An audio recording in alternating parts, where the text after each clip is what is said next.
Okay, now, in the book of Revelation, chapter 11, verse 2, but the court which is without the temple, leave out, and measure it not, for it is given unto the Gentiles.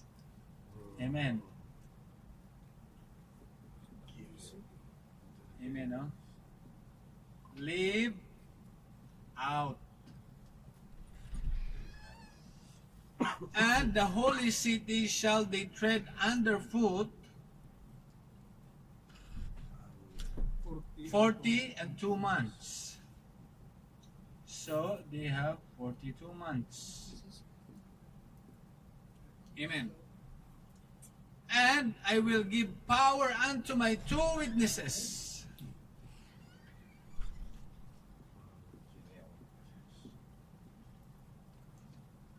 Power. Meron siyang kapangyarihan. Amen. And they shall prophesy. Amen. They shall prophesy 1,203 days, clothed in sackcloth.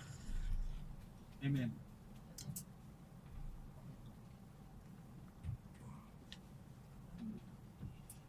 These are the two olive trees.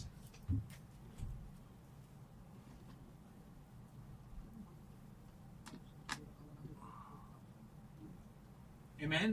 And the two candlesticks standing before God.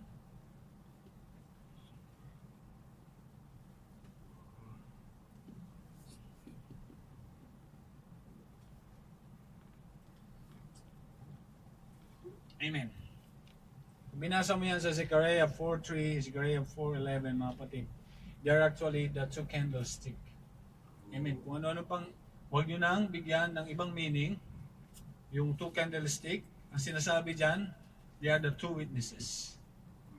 Amen. No? So, si two witnesses, amen, hindi sila binigyan ng kapangyarihan para mag-preach sa Gentiles. They will just tread foot and they will just preach on the holy city. Amen. Holy city which is nandoon sa mga taga-Israel. Amen. Kung maalala natin kanina, si woman mayroon siyang two wings. Amen. At dahil mayroon siyang two wings, binigyan siya ng place prepared by God, okay, that she will be nourished for 42 months. That she will not face the serpent, the rat, no? The rat of the serpent. Amen. Kaya pala, ito si first beast, meron siyang 42 months din na kapangyarihan. Amen. This is serpent. Amen. No? He will blaspheme. Amen. He has the great wrath. He will persecute the woman. Amen. This one exercise it the power of the first beast. Amen. Okay. Pag nakita natin, si two witnesses, he will prophesy at the holy city only. Sa Israel lang. Kasi bakit? Leave out thou which is out of the court. But the court which is without the temple, leave out. Amen. And measure it not, for it is given unto the Gentiles. Remember that there is a right measure for the Gentiles, or count for the Gentiles. Yung masasave na Gentiles. Pero ang utos kay two witnesses, hindi para sa Hentil. Kung hintil ka sa panahon na yan, wala ka na. Sorry. Di ba? Live out. Ay, Magentiles, sorry, hindi kami inutusan para sa iyo. Di ba? Just simple as that. Pag naiwan ka sa caught up, live out. Di ba? Without the temple, live out, and measure it not, for it is given unto the Gentiles. Amen. And the holy city shall they tread underfoot. Holy city, Israel, mga kapatid, they will tread underfoot. They will prophesy for 42 months. Amen. Kaya pala, si Israel, which is si woman, amen, nagkaroon sila ng 2 eagle's wings. Amen. Sino yon? Si 2 witnesses. Para mabigyan sila ng salvation sa loob ng 42 months. 42 months din, no? Yung utos sa kanila. Amen. Para hindi nila maharap yung wrath ng serpent. Although si serpent, amen, si serpent, meron din siyang kapangyarihan for 42 months, pero hindi niya magagalaw si woman. Hindi niya kayang magalaw. Amen. Kasi, nilayo ng Panginoon, binigyan sila ng salvation. Amen. Amen. Means salvation. Paano magkaroon ng salvation ng Israel? Through the 2 witnesses. Sila yung eagle. Oo. Sila yung 2 eagle's wings. Sila yung 2 candlestick. Sila yung, ano ba yan? 2 olive trees. 2 olive trees. Amen. And they will tread underfoot the holy city for 42 months, which is 3.5 years. Amen. Amen. Clear? Acha. Pag binasa mo dito si Enoch, tignan mo, Genesis 5:24. Genesis 5:24 nga, basahin natin. Okay, sige, basahin mo, Brad.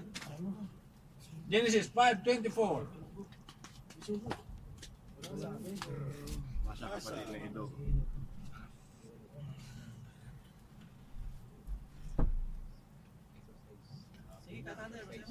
The Lord, ito pinasulat sa Genesis 5:24, at tuwakad si Enoch na kasama ng Diyos, at di siya nasumpungan sapagkat kinuha ng Diyos. Amen. Sa Kings, 2 Kings 2:11.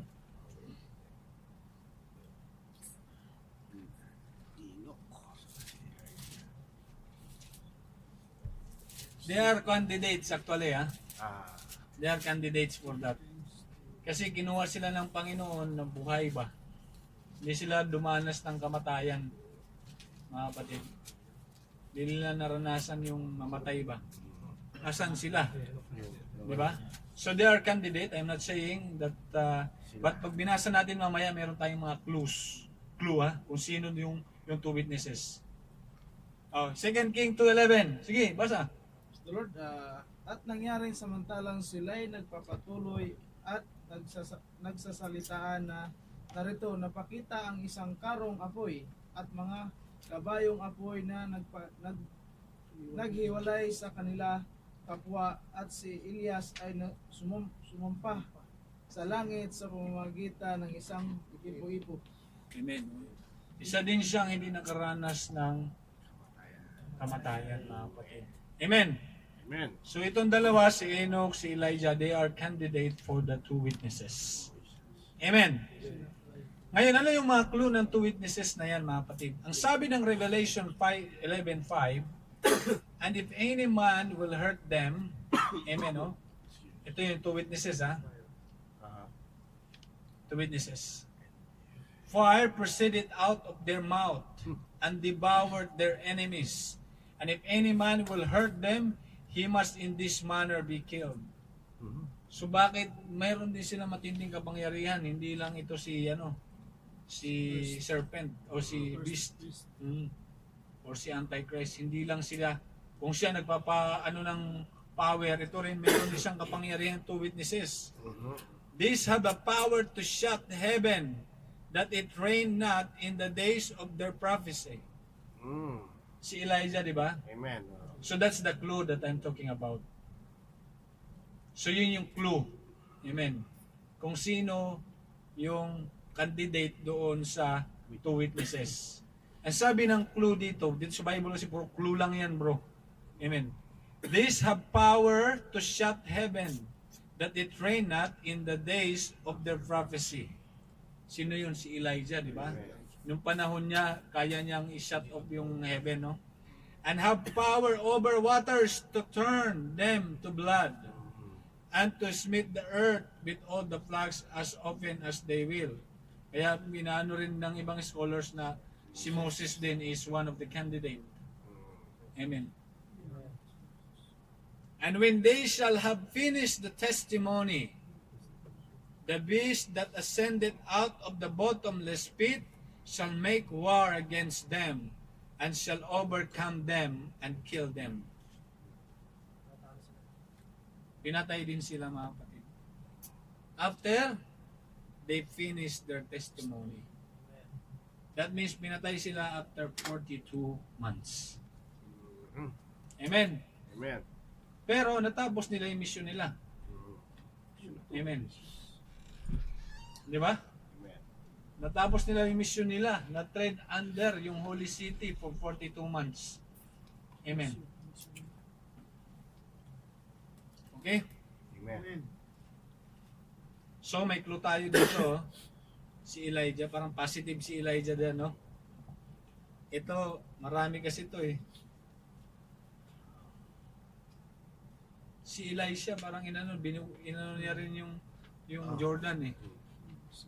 Di ba? Okay. Next. And their dead bodies shall lie in the street of the great city. Kasi pinatay na yung two witnesses. Which spiritually is called Sodom and Egypt, where also our Lord was crucified. Amen. Doon yun. Saan yun? Saan siya na-crucified? Sa Israel, di ba? Golgotha. Amen, no? So doon sila din papatayin. No? Yung two witnesses. At doon din sa area na yun, yung Temple of God or yung Tabernacle, where the Antichrist and the Beast is blaspheming against God. Amen. And they of the people and kindreds and tongues and nations shall see their dead bodies 3 days and a half, and shall not suffer their dead bodies to be put in graves. Amen. And they that dwell upon the earth shall rejoice over them, and make merry, and shall send gifts one to another, because these two prophets tormented them that dwell on the earth. So si two witnesses, they are literally prophets. Okay? So they are not from us. So the two witnesses are prophets. Amen. So they are from the Old Testament. Amen. Amen. So nagets natin yung two witnesses. Amen, no? Hindi kasi inutusan din tayo mag-witness ni Jesus Christ eh. Sabihin ng isang pilosopo. May mga ganyan eh. Hindi, inutusan din tayo witness. Hindi. Prophets nga eh. Di ba? Propeta ka ba? Amen. So ito yung ating verse natin. Prophets siya, mga kapatid. At pagkatapos ng kanilang mag-witness, mga kapatid, saan sila mag-witness? Sa Hentil. Amen? Amen. Ha? Hindi Sa Hentil, di ba? Sila mag-witness, tama? Ha? Kala ko, hindi kayo nakikinig eh. Sa woman. Kinig kayo kasi. Amen. So, sila ay mag-witness sa Israel for 42 months. Amen. At after na matapos nila yung pag-witness, sila ay papatayin ni dragon o ni beast, mga kapatid. Amen.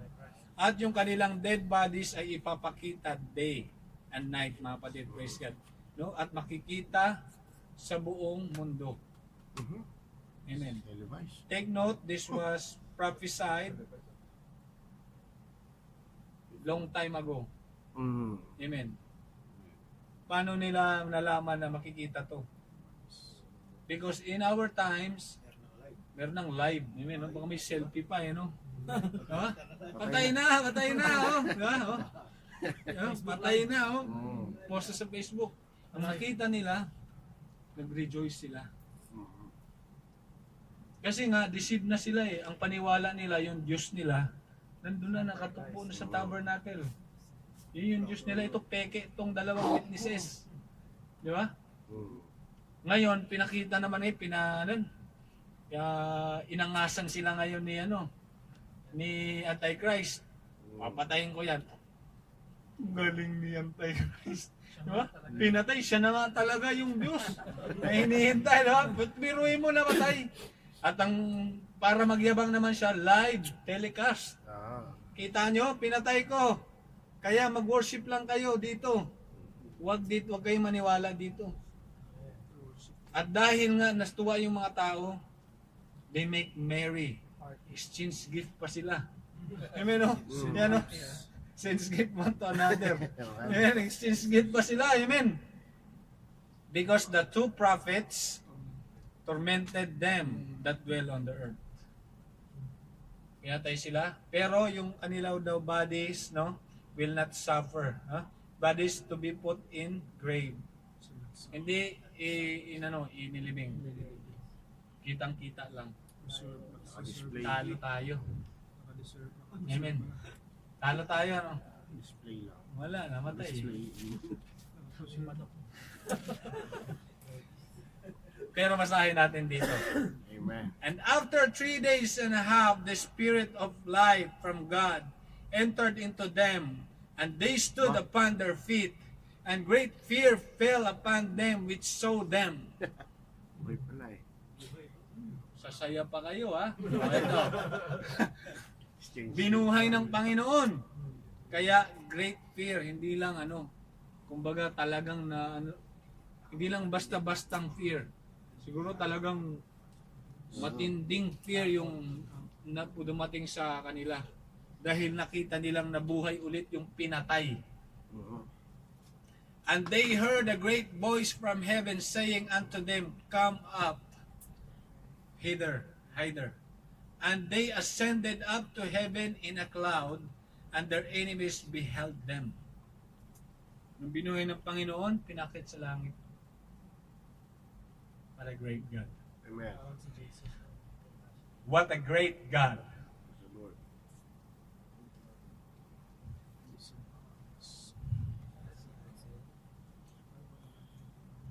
Amen.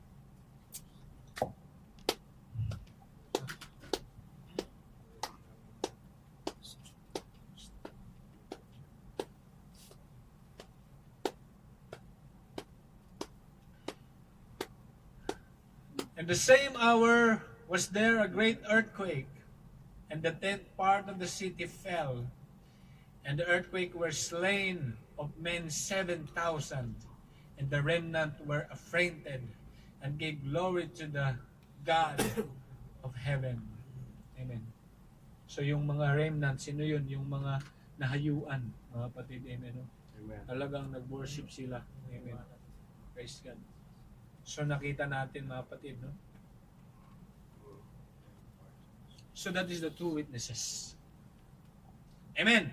Amen. Paano natin si Lord? Sa Lord.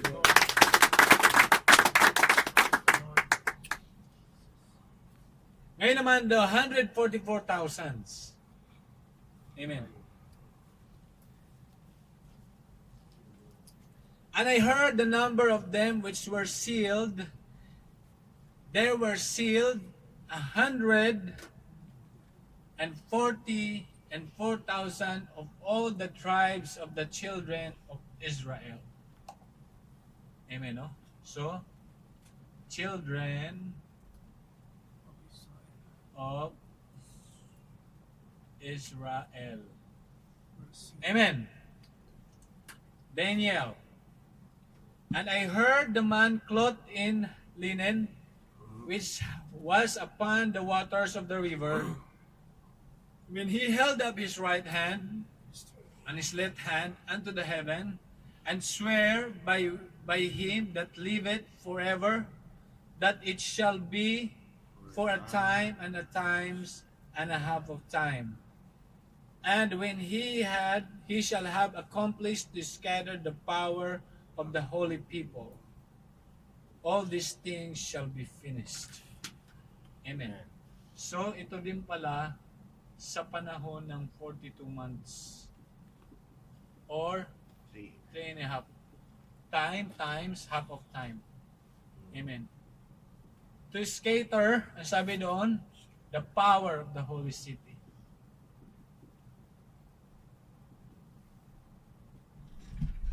Holy people.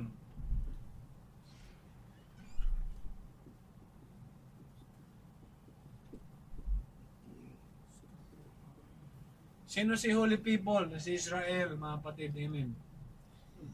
Magwi-witness lang sila, mga kapatid, praise God. Yung isi-sealed, mga kapatid, is children of Israel.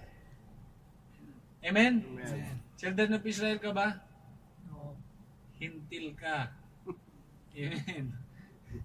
Hindi ka kasama sa 144,000 na isi-sealed. Hindi ka rin kasama sa hahayuan ng 2 witnesses. Okay? Amen. Kaya looking for the blessed hope ka lang, sorry. Okay? Okay. Ito yon, yung 144,000, no? Of the tribe of Judah were sealed 12,000, and the tribe of Reuben were sealed 12,000. Of the tribe of Gad sealed 12,000. The tribe of Asher were sealed 12,000, and the tribe of Nephthalim were sealed 12,000, and the tribe of Manasseh were sealed 12,000. And of the tribe of Simeon were sealed 12,000. Of the tribe of Levi were sealed 12,000. Of the tribe of Issachar were sealed 12,000. Tribe of Zabulon were sealed 12,000. Of the tribe of Joseph were sealed 12,000. Of the tribe of Benjamin were sealed 12,000. After this I beheld, and lo, a great multitude, which no man could number, of all nations and kindreds and people and tongues, stood before the throne and before the Lamb, clothed with white robes and palms in their hands. Amen. And one of the elders answered, saying unto me, What are these which are arrayed in white robes, and which they came they? And I said unto him, Sir, thou knowest. And he said to me, These are they which came out of the great tribulation, and washed their robes, and made them white in blood and lamp. Therefore are they before the throne of God, serving him day and night in the temple, and he that sitteth on the throne shall dwell among them. So these are they that came out of the great tribulation. Okay? Amen. So the 144,000 came out of the great tribulation. Why it is called great tribulation? Because there is a great wrath from Satan. Amen. Amen. Kuha natin. Nalinaw? Amen. So ayan. So yung 144,000 is 12,000 times 12. Amen? 12 tribes of Israel, tagdi 12,000 ang bilang. Yun yung maliligtas sa pamamagitan ng 2 witnesses. Amen. Yung 2 witnesses maghahayo sa Holy City. Sinong hayuan? Yung holy people, which is the children of Israel. Paghayuan nila sa loob ng 42 months. Amen. And when it will happen? During the Great Tribulation. Atsa? Clear, ha? Amen. Okay. Kuha natin, mga kapatid, no? Amen. Okay. Okay dayon.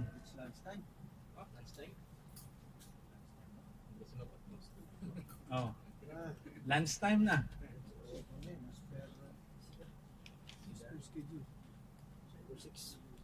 Okay, as per schedule, oh. Sakto, oh.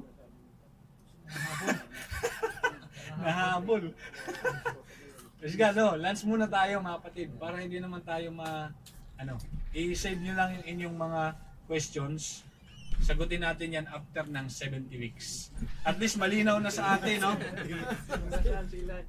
Di ba? Okay, praise the Lord. Tagal ko iniisip yan eh. Yung kung nasaan sila eh dyan, nasaan siya, no? Bakit na biglang bigla sila ng mga yan. Nasagot na rin. Okay, okay.